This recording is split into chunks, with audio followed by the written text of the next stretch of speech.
আজ তোমার পরীক্ষা ভগবান। একবার মুখে নেয় 10 মিনিট বসে থাকে।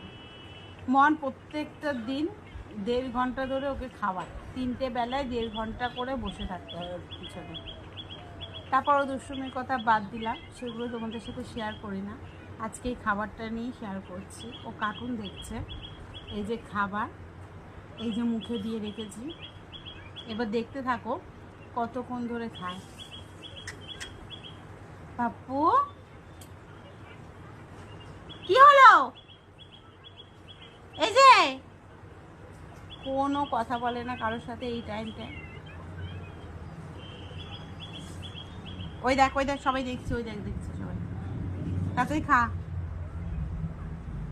এটা হচ্ছে ধৈর্যের পরীক্ষা, প্রত্যেকটা মায়ের এটা হচ্ছে একটা ধৈর্যের পরীক্ষা। বাচ্চা কতক্ষণে খাবে মুখে নিয়ে। হ্যাঁ ওই যে এলো